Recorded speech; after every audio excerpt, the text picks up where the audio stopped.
SOS Discussion, we are reacting to the thrashing of the Los Angeles Rams by the San Francisco 49ers. Andrea, take it away. I think there's a reason why the Lions were not the best team, and it's because they're the Lions, all right? Their history is cursed. We've seen this year. They've had chances after chances for chances, especially after that last game, kind of getting close, and then they just could not close. Turnovers. That was an ugly football game, but at least they didn't lose, so that's great. But the Lions have had a bad history, and I think Matthew Stafford was a part of that bad history. Not saying that he isn't a good quarterback. He's very capable of being that, but he's also super inconsistent, very rhythm passer. So if he's in a good groove, he's gonna get to good places. But if he's not, he's gonna be, kind of good, kind of bad. And I think too many times we just looked at their lack of weapons rather than him being, that type of player. And even with those weapons, if he's great, they're going to be in a good spot. I don't have an issue with the Rams, but we saw last night he wasn't.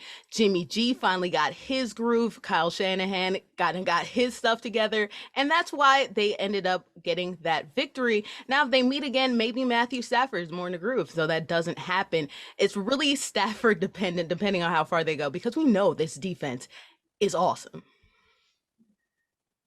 Yeah, I agree. It's really going to be up to the play of Matt Stafford. You get a guy like OBJ who can pretty much open the field for you. Cooper Kupp has been putting up great numbers this year.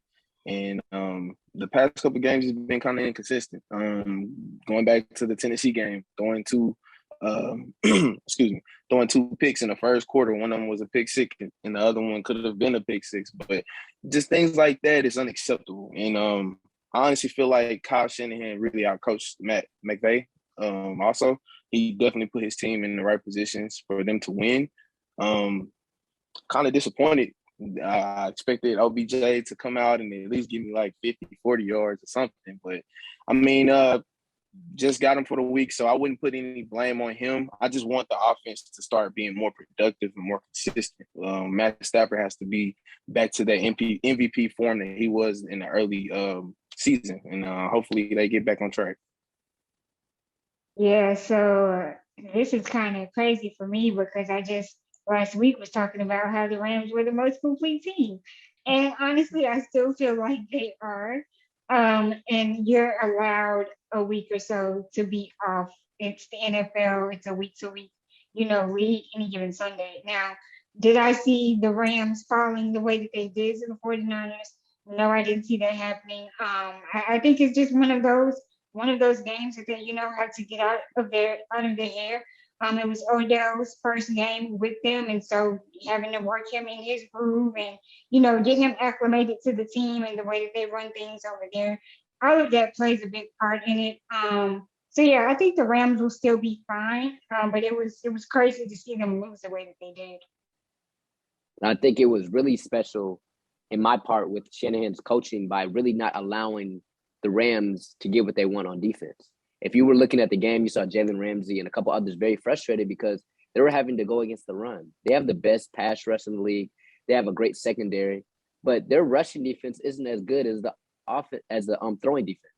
And Shanahan literally said, "We're just going to run the ball every play, and every pass is going to be like a run, basically, because we're just going to drop it off." And I think that was the difference of the game. Some costly turnovers also hit him, but I think that was the game. And I think this is going to be one of those games where if you're trying to beat the Rams in the playoffs, this is going to be the game everybody is watching to see this is how we have to beat them. And I also think, with the loss of Robert Woods, it probably did affect some of that, where the ball's going, and we're bringing in a new receiver. I think a lot of stuff was happening in that game. But we'll see. I want to ask y'all, though, do we still think the Los Angeles Rams, I know a couple of you have stated that it was just an off week. We kind of talked about that with the Cowboys last week, and they came back and won big time. Do we think the Rams are still contenders? Am I overreacting? Or, they're straight? Yeah, they're very much contenders. Like I said, I still like, if Matt Stafford's in the groove, we've seen other quarterbacks too. We saw Nick Foles get in the groove, all right? So Stafford could absolutely get into more of a groove than him. I think there is like you said, that rush defense. So really it depends on the matchup, right? We've seen how matchups, the NFL's also we've got week matchup dependent league too. So if you have a stout defense that can like control things, when you have a good running team, then it just things don't happen, right? So maybe they hopefully don't get a good rushing team, hopefully they don't get like, the Saints or something like that, the Packers, they're having some health issues. Hopefully, things could go well in that area for their running back crew. But I think I think they're still good. Obviously, they're still contenders. I just, there's them flaws, and there are a lot of flaws in a lot of teams in the NFL as we're seeing this season. Yeah, I think they're legit contenders. Top three in the NFC for sure. If I had to put any team above them, it would probably be the Packers, just because they're winning without their major key starters. But yeah, definitely contenders. I think this was a game. OBJ's first game, Von Miller's first game, a lot of hype. Everybody's going in pretty excited, and then things didn't work out how they planned. I think they'll be back on track to their winning ways. Yeah, Andrea pretty much took the cake with what she said. I think they're definitely a good contender. But again, it's a week to week league and matchups do matter. And I think that's across the board with pretty much any sport. Yeah. Some weeks you're on and some weeks you're not, but a lot of it a big part of it comes from who you're matching up against. And I think kind of their Achilles heel, so to say, just kind of got exposed maybe. And they have to figure out a way as they go deeper into the season of how to get that rushing defense together. Definitely a lot to talk about in LA, a lot of stars, also means a lot of pressure, and that might have got the best of them this week. But we will continue to watch and continue to commentate. We'll see y'all next time at SOS Discussions.